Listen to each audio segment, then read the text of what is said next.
নতুন চ্যাপ্টার ধারকত্ব ও ধারক। আচ্ছা, ধারকত্ব এবং ধারক শুরু করার আগে প্রথমে জানতে হবে পরিবাহী কি, অর্ধপরিবাহী কি, অন্তরক কি, এগুলো আমরা জেনে এসেছি। এখানে নতুন একটা টার্ম হচ্ছে যেটা খুব প্রয়োজন, সেটা হচ্ছে পরাবৈদ্যুতিক বা ডাইইলেকট্রিক। আচ্ছা, তো সেটা জানার আগে একটু আগে যে জিনিসগুলো জানি সেখান থেকে একটা জিনিস নেওয়া যাক, যে একটা পরিবাহী যদি একটা ইলেকট্রিক ফিল্ড বা তড়িৎ ক্ষেত্রে রাখা হয় তাহলে সেটা কীভাবে আচরণ করবে। আমি ধরে নিলাম একটা পরিবাহী যেটার মধ্যে ইলেকট্রন এবং প্রোটন সমানভাবে আছে, সেটাকে আমি একটা ইলেকট্রিক ফিল্ডের আন্ডারে রাখছি। সেই ইলেকট্রিক ফিল্ডটা আমি ধরে নিলাম সুষম তড়িৎ ক্ষেত্র, এদিকে পজিটিভ এদিকে নেগেটিভ, এর ইলেকট্রিক ফিল্ডের ডাইরেকশানটা হবে এরকমভাবে। এই অবস্থাতে যদি একটা পরিবাহীকে এই ইলেকট্রিক ফিল্ডের আন্ডারে রাখা হয় তাহলে এখানকার পজিটিভ আধানের জন্য এখানে কী হবে, একটা নেগেটিভ আধান ইনডিউসড হবে। তাহলে তার মানে পরিবাহীর যে ইলেকট্রনগুলো সেইগুলো এই প্রান্তের দিকে চলে এলো, তার মানে এই প্রান্তে কী হবে, ইলেকট্রনের ঘাটতি হবে, তার মানে এই প্রান্তগুলোতে এখন পজিটিভ আধান জমা হবে। এই অবস্থায় কী হবে, পরিবাহীর মধ্যে একটা নিজস্ব ইলেকট্রিক ফিল্ড কাজ করবে কোন দিকে, পজিটিভ থেকে নেগেটিভের দিকে। তার ফলে কী হবে, বাইরের যে এক্সটার্নাল ইলেকট্রিক ফিল্ড, সেই ইলেকট্রিক ফিল্ডকে এই ভিতরে যে ইলেকট্রিক ফিল্ড সেটা কী করবে, ক্যান্সেল করার চেষ্টা করবে। যখন বাইরের ইলেকট্রিক ফিল্ডের আন্ডারে আমি তড়িৎ পরিবাহীটাকে রেখেছি, তার মধ্যে সমানভাবে পজিটিভ এবং নেগেটিভ চার্জ বিন্যস্ত হয়েছে, তার মধ্যে এখানে মোট আধান হয়েছে 0। তাহলে যদি মোট আধান 0 হয় তাহলে গাউসের থিওরেম থেকে আমি বলতে পারি এর মধ্যে যে ইলেকট্রিক ফিল্ড সেটাও 0। তাই যদি হয় তাহলে আমরা বলতে পারি যে কোনো একটা পরিবাহীর ভিতরের কোনো অংশে তড়িৎ ক্ষেত্র 0, তাহলে পরিবাহীর মধ্যে কোনো তড়িৎ ক্ষেত্র থাকে না। তাহলে তড়িৎ ক্ষেত্র বিষয়ে যে শর্তগুলি এখানে আনা যায় সেগুলো কি, যে পরিবাহীর মধ্যে আধান এবং তড়িৎ ক্ষেত্র সবসময় 0। আধান কেন 0, নেগেটিভ পজিটিভ চার্জ সমানভাবে আছে, তাহলে আধান 0, আধান 0, সেজন্য তড়িৎ ক্ষেত্রও 0। আর কি, যে আধান সবসময় পরিবাহীর বাইরের পৃষ্ঠে থাকে, এটাও আমরা জেনে এসেছি। আর কি জেনে এসেছি, যে পরিবাহীর ঠিক বাইরের পৃষ্ঠে তড়িৎ ক্ষেত্র প্রাবল্যের যে বলরেখা বা তড়িৎ ক্ষেত্র প্রাবল্য সেগুলো কী হবে, সবসময় অভিলম্বভাবে থাকবে। তার মানে তড়িৎ ক্ষেত্রগুলো সবসময় এরকমভাবে থাকবে,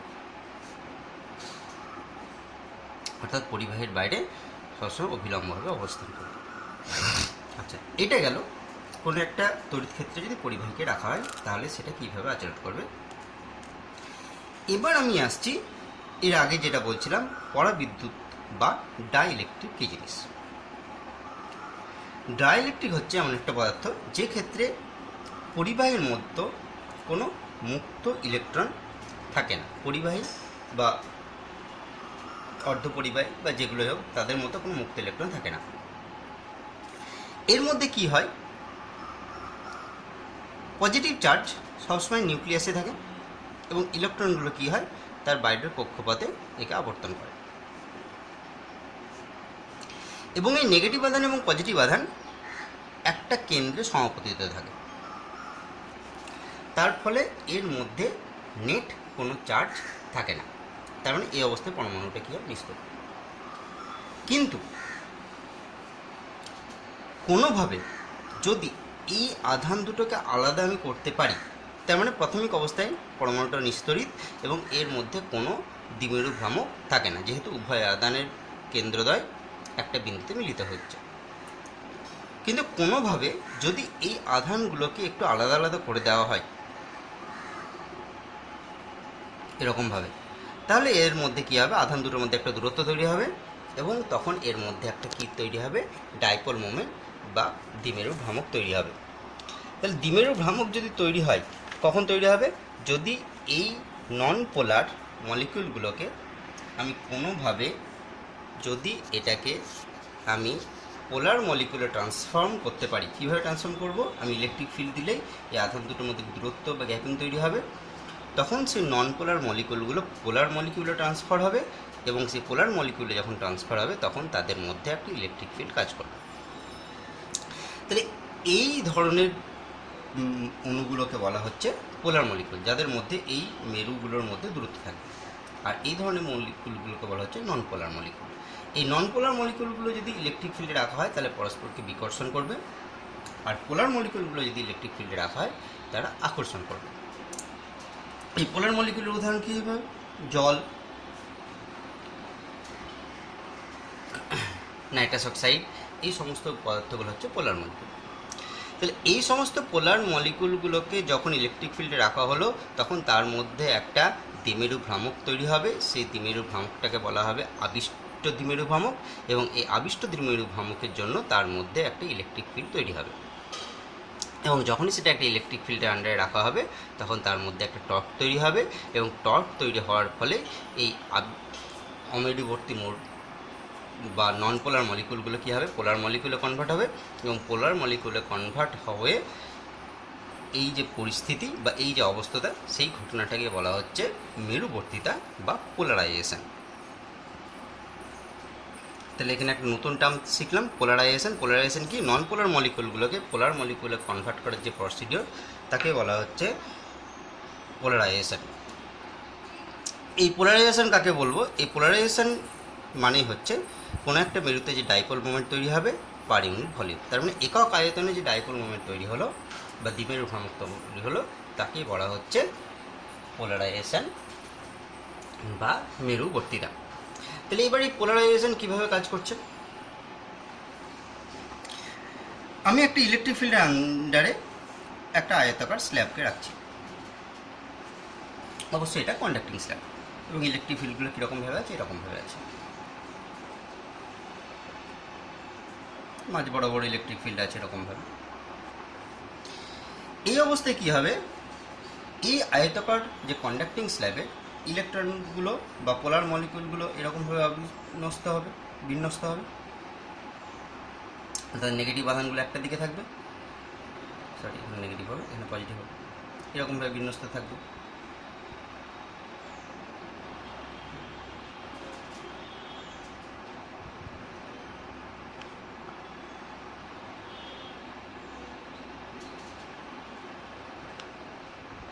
আচ্ছা, এই মাঝের যে নেগেটিভ আর পজিটিভ, এই নেগেটিভ পজিটিভ একে অপরকে ক্যান্সেল আউট করে দেবে। তাহলে একদম প্রান্তের দিকে থাকবে পজিটিভ আধান, আর একদম এই প্রান্তের দিকে থাকবে নেগেটিভ আধান। তার মানে এই বাইরে যে এক্সটার্নাল ইলেকট্রিক ফিল্ড আমি অ্যাপ্লাই করেছি, সেই এক্সটার্নাল ইলেকট্রিক ফিল্ডের জন্য ভিতরে যে আয়তাকার স্ল্যাবের মধ্যে বা পরিবাহীর মধ্যে একটা ইলেকট্রিক ফিল্ড তৈরি হবে। কেন ইলেকট্রিক ফিল্ড তৈরি হবে? কারণ এই ক্ষেত্রে দুই প্রান্তে আধান তৈরি হবে, এবং এর মধ্যে যে ইলেকট্রিক ফিল্ডগুলো তৈরি হবে সেটা হবে এই দিক বরাবর। এবং এই যে ইলেকট্রিক ফিল্ডটা তৈরি হলো সেটা কিসের জন্য ইলেকট্রিক ফিল্ড তৈরি হবে? কারণ এই পোলার মলিকুলগুলো একটা নির্দিষ্ট অ্যালাইনে সজ্জিত হলো বা নির্দিষ্ট দিক বরাবর সজ্জিত হলো। এই নির্দিষ্ট দিক বরাবর সজ্জিত হওয়ার জন্য তাদের মধ্যে একটা ইলেকট্রিক ফিল্ড পাবে, সবসময় সেটা পজিটিভ। আমরা জানি ইলেকট্রিক ফিল্ডের ডাইরেকশন হচ্ছে পজিটিভ চার্জ থেকে নেগেটিভের দিকে। তাহলে আমি এক্সটার্নাল ইলেকট্রিক ফিল্ডের জন্য এই পোলার মলিকিউলগুলোর মধ্যে একটা ইলেকট্রিক ফিল্ড পেলো, যেটা হচ্ছে এক্সটার্নাল ইলেকট্রিক ফিল্ডের অপোজিট ডাইরেকশন। তাহলে এই যে ইলেকট্রিক ফিল্ডটা পেলো, সেই ইলেকট্রিক ফিল্ডটা পেলো due to the polarized charge. সেই জন্য এইটাকে বলা হচ্ছে পোলারাইজিং ইলেকট্রিক ফিল্ড। তাহলে বাইরে থেকে যদি আমি এক্সটার্নালি ইলেকট্রিক ফিল্ড ইনট দিয়ে থাকি, তাহলে রেজাল্টেন্ট ইলেকট্রিক ফিল্ড কত হবে? এখন বাইরের সঙ্গে এই ইলেকট্রিক ফিল্ডে যোগ হয়ে যাবে, এটা হচ্ছে আমার রেজাল্টেন্ট ইলেকট্রিক ফিল্ড। তাহলে আমি স্পষ্ট দিয়ে বুঝতে পারছি যে এই যে এক্সটার্নাল ফিল্ড, এই রেজাল্টেন্ট এক্সটার্নাল ফিল্ড, সেটা সবসময় কী হবে? এই যে ই নট, অর্থাৎ এই এক্সটার্নাল ইলেকট্রিক ফিল্ড এর যে ম্যাগনিটিউড সবসময় কী হবে? ইলেকট্রিক রেজাল্টেন্ট যে ইলেকট্রিক ফিল্ড সেটা হচ্ছে এক্সটার্নাল ইলেকট্রিক ফিল্ডের যে ম্যাগনিটিউড তার থেকে কম হবে। কেন কম হবে? কারণ এইটার সঙ্গে কিছু যোগ করেছি, তবেই আমি বাইরেরটা পেয়েছি, রেজাল্টেন্ট ইলেকট্রিক ফিল্ডটা পেয়েছি। তাহলে আমি লিখতে পারি এই ইলেকট্রিক ফিল্ডটাকে আমি লিখতে পারি, বা রেজাল্টেন্ট ইলেকট্রিক ফিল্ডটাকে লিখতে পারি ই নট বাই কে। এখানে নতুন একটা টার্মে নিয়ে এলাম কে। এই কে টার্মটাকে বলা হচ্ছে ডাইইলেকট্রিক কনস্ট্যান্ট বা পরাবৈদ্যুতিক ধ্রুবক, বা এটা আরেকটা নামও হচ্ছে রিলেটিভ পারমিটিভিটি বা আপেক্ষিক প্রবেশ্যতা। তো সহজ হিসেবে ডাইইলেকট্রিক কনস্ট্যান্ট অথবা রিলেটিভ পারমিটিভিটি এই টার্মটা মনে রাখলে আমাদের হয়ে যাবে। যদি শূন্য মাধ্যম হয় তাহলে কে ইজ ইকুয়াল টু 1, তাহলে সেই ক্ষেত্রে এক্সটার্নাল ইলেকট্রিক ফিল্ড আর রেজাল্টেন্ট ইলেকট্রিক ফিল্ডটা কী হবে, ইকুয়াল হবে। অর্থাৎ পরাবিদ্যুতিক বা ডাইইলেকট্রিক স্যাম্পলকে যদি হাই ইলেকট্রিক ফিল্ডের মধ্যে দিয়ে পাঠানো হয় তাহলে কি হয়, তার বাইরের পক্ষে যে ইলেকট্রনগুলো সেগুলো বিচ্ছিন্ন হয়ে যায়, এবং সে বিচ্ছিন্ন হয়ে গিয়ে সেই ডাইইলেকট্রিকটা কি হয়, একটা কন্ডাক্টিং বা পরিবাহীর ন্যায় আচরণ করে। যে অবস্থাতে এই ডাইইলেকট্রিকগুলো পরিবাহীর মতো আচরণ করে, অর্থাৎ তার মধ্যে ইলেকট্রন এবং প্রোটনগুলো একটা নির্দিষ্ট দিক বরাবর অ্যালাইন্ড হয়ে যায়, অর্থাৎ পজিটিভ নেগেটিভ চার্জগুলো একটা নির্দিষ্ট দিকে অ্যালাইন্ড হয়ে যায়, এই অবস্থাকে বলা হচ্ছে ডাইইলেকট্রিক ব্রেকডাউন। যেমন ডাইইলেকট্রিকটা ভেঙে তখন সেটা কি হয়ে যাচ্ছে, একটা কন্ডাক্টরের মতো আচরণ করছে। এবার এই ডাইইলেকট্রিকের ক্ষেত্রে গাউসেস থিওরেম কীভাবে অ্যাপ্লাই হবে, এবং গাউসেস থিওরেম অ্যাপ্লাই হলে গাউসেস থিওরেমের ইন জেনারেল যে ইকুয়েশন বা ইন জেনারেল যে রূপ সেটা কী হয় সেটাও দেখা যায়। আমি একটা পরিবাহী ধরে নিলাম, তার এই প্রান্তে আছে সমস্ত পজিটিভ চার্জ আর এদিকে আছে নেগেটিভ চার্জ। আমি ধরে নিলাম এই বরাবর ইলেকট্রিক ফিল্ড কাজ করছে ই নট, তার মানে এখানে কোনো পরাবৈদ্যুতিক প্রথম অবস্থাতে নাই। প্রথম অবস্থাতে এই জায়গাটা হচ্ছে ফাঁকা বা শূন্যস্থান। এই অবস্থাতে যদি আমি এখানে ধরে নিলাম প্লাস কিউ চার্জ আছে, এখানে মাইনাস কিউ চার্জ আছে, এই অবস্থাতেই আমি যদি গাউসেস থিওরেম অ্যাপ্লাই করি তাহলে আমি এটাকে লিখতে পারি E not dot ds with integration sign is equal to Q by epsilon not. তাহলে তাই যদি হয়, আমি এবার ধরে নিলাম যে এই যে সারফেসগুলো নিয়েছিলাম সেই সারফেসগুলোর এরিয়া হচ্ছে এ। তাহলে সারফেসগুলোর এরিয়া যদি এ হয় তাহলে আমি লিখতে পারি E dot DS equal to Q by epsilon not. এই ডিএসটাকে তখন আমি লিখতে পারি E not into A is equal to Q by epsilon not. ঠিক আছে, তাহলে এখান থেকে ই নটটাকে লেখা গেল Q by epsilon not into A. এবার কি করছি, আমি এই যে প্লেট সেই প্লেটের মধ্যবর্তী স্থানে একটা ডাইইলেকট্রিক ঢোকাচ্ছি, এবং যার ডাইইলেকট্রিক কনস্ট্যান্ট হচ্ছে কে। যদি এর মধ্যবর্তী স্থানে আমি একটা ডাইইলেকট্রিক ঢুকাই তাহলে এখন সেই ক্ষেত্রে তার ইলেকট্রিক ফিল্ডের যে রাশিমালাটা সেটাতে কী চেঞ্জ হয়। এখানে যখনই একটা ডাইইলেকট্রিক ঢুকিয়ে দিলাম তখন এই আধানের জন্য এর মধ্যে একটা ইনডিউসড আধান তৈরি হবে। সেই ইনডিউসড আধানটা কত, সেটা হচ্ছে কি, আমি ধরে নিলাম কিউ ড্যাশ। এবং এই ক্ষেত্রে যে তড়িৎ ক্ষেত্র প্রবল তখন সেটা আর ই নট না থেকে তখন কি হবে, ই ডাইরেকশন একই দিকে, সবসময় পজিটিভ থেকে নেগেটিভের দিকে। তাহলে কি হলো, আমি প্রথম অবস্থাতে কোনো ডাইইলেকট্রিক ছিল না, পরে আমি ডাইইলেকট্রিক নিয়ে এলাম, যা ডাইইলেকট্রিক কনস্ট্যান্ট হচ্ছে কে বা পরাবৈদ্যুতিক একটা পদার্থ নিয়ে এলাম। তাহলে এখন এইখানে যদি আমি একটা গাউসীয় তল কল্পনা করি তাহলে এখন আধান কত হবে, আগের আধান ছিল কিউ, সেইখান থেকে কিছু পরিমাণ আধান এখানে ইনডিউসড হলো। কতটা আধান ইনডিউসড হলো, কিউ ড্যাশ পরিমাণ। তাহলে এখন টোটাল আধান কত হলো, কিউ মাইনাস কিউ ড্যাশ। তাহলে এবার গাউসেস থিওরেম থেকে আমি কি লিখতে পারবো, যে surface integral E dot DS is equal to Q by Q not by হচ্ছে এপসাইলন নট, এটা লেখা যায়।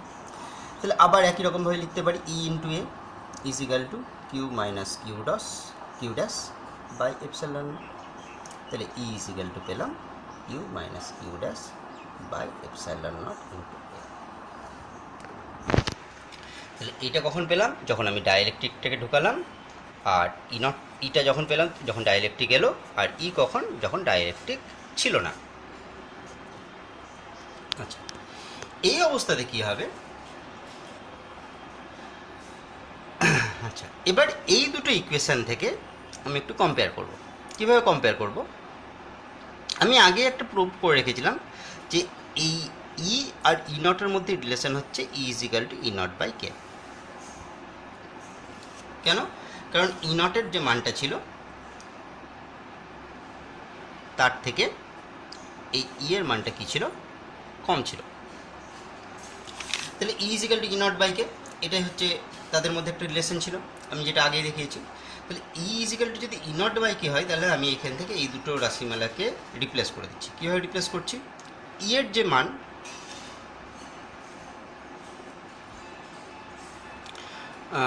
তাহলে এখানে লিখতে পারবো, ই নটের মানটা বসিয়ে দিলাম। ই নটের মান ছিল Q by epsilon not into A, into K একটা থাকবে। আচ্ছা, এবার এই দুটো ইকুয়েশনকে আমি ইকুয়েট করে দিই, কম্পেয়ার করছি। তাহলে Q by K epsilon not into A is equal to 1 by epsilon not into A into Q minus Q dash. তাহলে এপসাইলন নটে কেটে দিলাম, কিউগুলোকে একদিকে আনলাম। আচ্ছা, তাহলে কিউ ড্যাশ ইকাল টু কি লিখতে পারবো? কিউ মাইনাস কিউ বাই কে। তাহলে কিউটাকে কমন নিলে 1 মাইনাস 1 বাই কে। আচ্ছা, তাহলে এবার আমার যে এক্সপ্রেশন ছিল E not ds equal to Q by epsilon not একদম উপরে, তাহলে সেই ই নটের জায়গায় আমি কি লিখতে পারবো? K into E. তাহলে সেই এক্সপ্রেশনটা এখন লেখা গেল K E dot DS equal to Q by epsilon not. এটাই হচ্ছে ডাইলেকট্রিক মিডিয়ামে গাউসেস থিওরেম। এবার গাউসেস যে থিওরেম সেটা ডাইলেকট্রিক মিডিয়ামে তো পেলাম, কিন্তু তার জেনারেল যে ইকুয়েশন বা জেনারেল যে ফর্ম সেটা কী হবে? এবার এইখান থেকে আমি একটু যদি প্রসিড করি, তাহলে এই যে আমার এক্সপ্রেশনটা ছিল কোথায়? এই যে এক্সপ্রেশন, এই এক্সপ্রেশনে আমি এটাকে এলিমিনেট করছি না, তার মানে এপসাইলন নটগুলোকে এলিমিনেট করে দিলাম। তাহলে কিউ বাই কে এ কোথা থেকে পাচ্ছি? এই ইকুয়েশনটা থেকে পাচ্ছি। কেন করছি না এটাকে এলিমিনেট সেটা একটু পরে বলছি আমি। আর কি লিখতে পারবো? কিউ বাই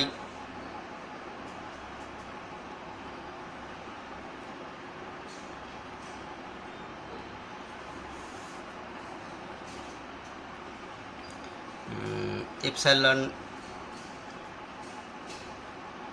আচ্ছা, Q by A minus Q dash by A. আচ্ছা, তাহলে এখান থেকে আমি একটু আলাদা করে নিই। কিউ বাই এ এটা সমান সমান আমি লিখতে পারবো Q by K plus Q dash by A. আচ্ছা, এটা করার কারণ কি? এটা করার কারণ হচ্ছে কারণ আমি এর আগে যখন পোলারাইজেশনের কথা বলেছিলাম, পোলারাইজেশন ভেক্টরটাকে আমি কীভাবে ডিনোট করেছিলাম? যে পি ইজিক্যাল টু ছিল dipole moment per unit volume. Dipole moment মানে কি? সেখানে চার্জ ইন্টু লেন্থ আছে, আর ভলিউম মানে কি? Area into length. তো দুই দিক থেকে লেন্থ যদি আমি এলিমিনেট করে দিই, তাহলে চার্জ পার ইউনিট এরিয়া, এটাই হচ্ছে আমার পোলারাইজেশন ভেক্টর। তাহলে এই পোলারাইজেশন ভেক্টরটা আনার জন্যই আমি এখান থেকে চার্জ পার ইউনিট এরিয়া করলাম। কেন চার্জ পার ইউনিট এরিয়া করলাম? কারণ dipole moment per unit volume যেটা ছিল সেটাই কনভার্সন হয়ে আসে চার্জ পার ইউনিট এরিয়া। এখানে আরেকটু আমি করছি যে কিউ বাই এ কী করলাম?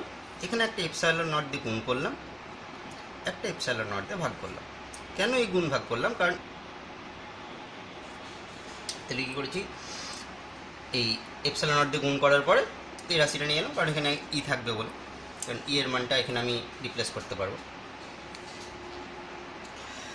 আচ্ছা, এবার কি হচ্ছে, এই যে ইনডিউস চার্জ কিউ ড্যাশটা আর কিউটা হচ্ছে অরিজিনাল চার্জ, এই original charge per unit area, আর এটা হচ্ছে induce charge per unit area.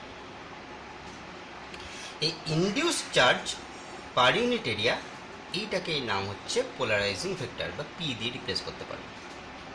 আর এই কিউ চার্জটা হচ্ছে original charge per unit area. আচ্ছা, এই কিউ বাই এ এই টার্মটাকে আমি লিখছি ডি। জিনিসটা কি সেটা পরে বলছি। ইজিক্যাল টু এপসাইলন নট, এই যে টার্মটা আমি আগে করেছি যে এখানে একটা উপরে এপসাইলন নট দিয়ে গুণ করেছিলাম, এখানে একটা এপসাইলন নট দিয়ে ভাগ করেছিলাম। এই কিউ বা এপসাইলন নটকে আগে যদি লক্ষ্য করে দেখি তাহলে সেটা মানে হচ্ছে ই। তাহলে এই জায়গায় আমি ইটা বসিয়ে দিচ্ছি। এগুলো তো সব ভেক্টর সাইন হবে, আমি এখনো দিচ্ছি না, যখন বসাবো সবগুলো একসঙ্গে বসাবো। ডান দিকেরটা আমি আগে কি বললাম যে polarising charge per unit area, সেইটাকে বলা হচ্ছে কি পোলারাইজিং ভেক্টর। সেটাকে কি দিয়ে ডিনোট করা হচ্ছে, আগে আমি করে রেখেছি পি দিয়ে। আচ্ছা, এখানে পি ছিল এম বাই ভি, আর এখানে পি মানে কিউ ড্যাশ বাই এ। আরেকবার বলে দিই, পিটা ছিল dipole moment per unit volume, volume মানে হচ্ছে এরিয়া ইন্টু লেন্থ, আর ডাইপোল মোমেন্ট মানে হচ্ছে চার্জ ইন্টু লেন্থ। তাহলে দুই দিক থেকে লেন্থ এলিমিনেট হয়ে গেল, তাহলে চার্জ পার ইউনিট এরিয়া পড়ে থাকলো। সেই জন্য চার্জ পার ইউনিট এরিয়াটাকে আমি পি দিয়ে লিখতে পারি। এবার ভেক্টর সাইন দিলে এখানে একটা ভেক্টর সাইন, এখানে একটা ভেক্টর সাইন, এখানে একটা ভেক্টর সাইন। এই ডিটাকে বলা হচ্ছে ইলেকট্রিক ডিসপ্লেসমেন্ট।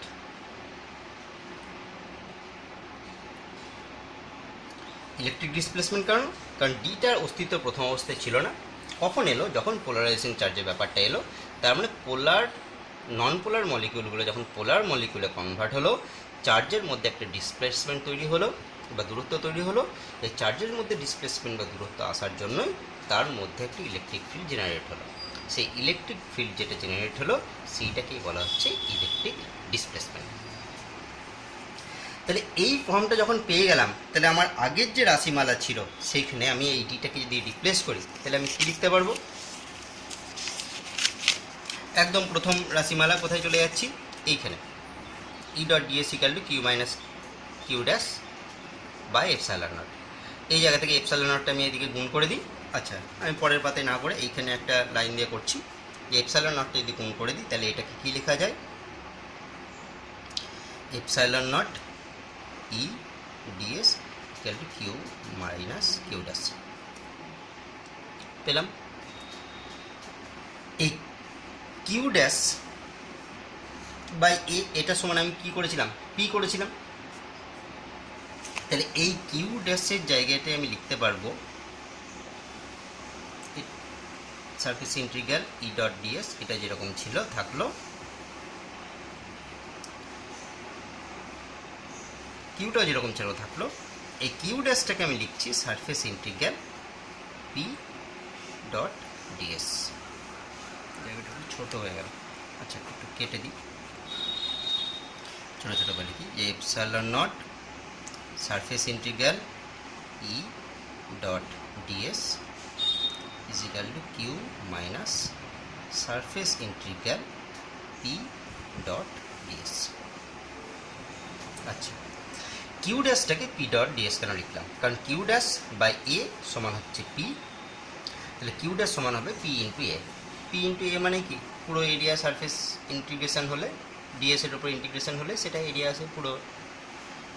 তাহলে এইখান থেকে আমি কিউ সমান কি লিখতে পারলাম, epsilon E the surface integral plus P DS.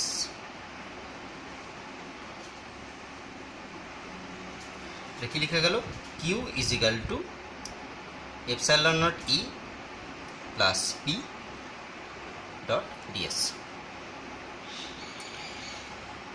এই epsilon not E plus P এটার মান কি আমি আগে বার করে রেখেছি, কী ছিল সেটার মান ডি।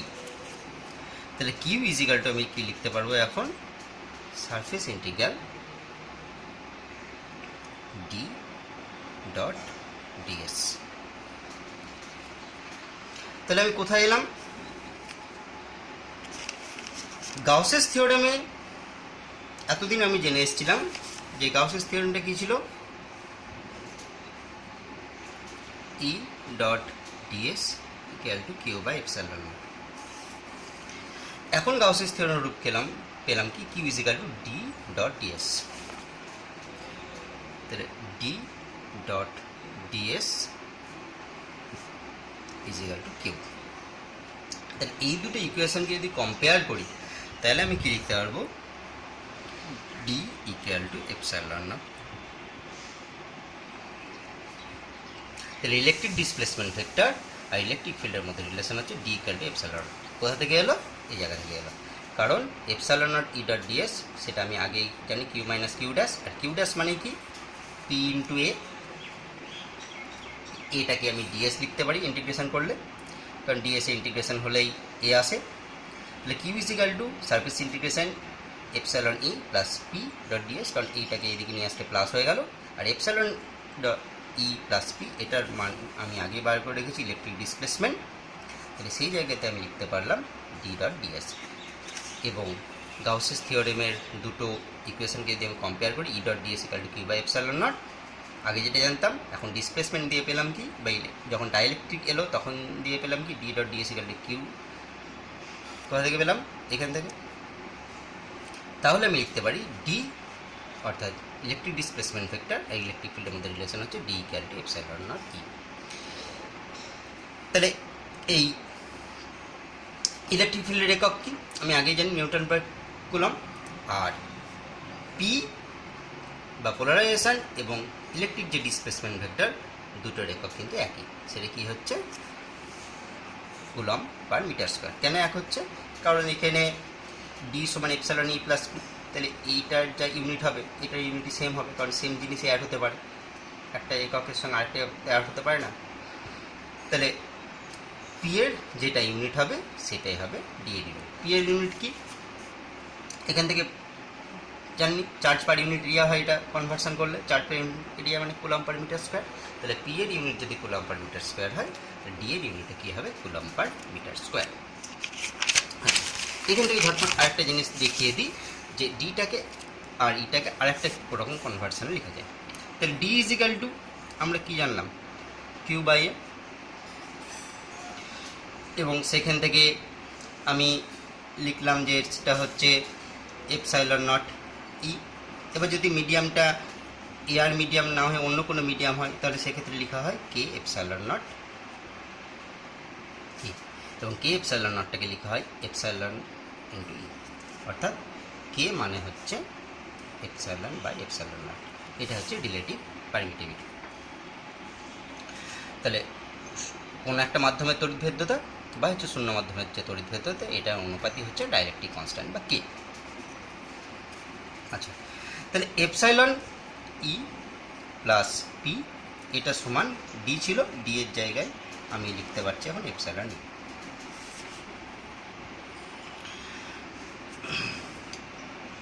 আচ্ছা, তাই যদি হয়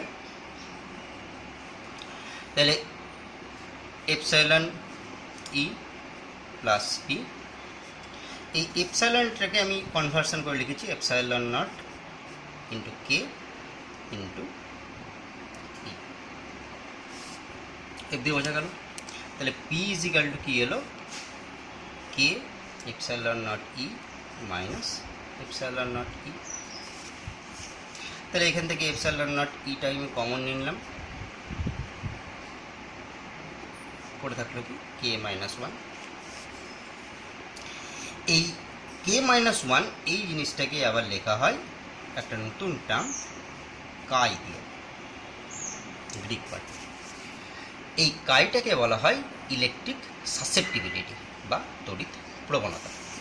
তাই কাই ইজ ইকাল টু কী হলো কে মাইনাস ওয়ান। এবার কে মানে কি epsilon by epsilon naught minus one.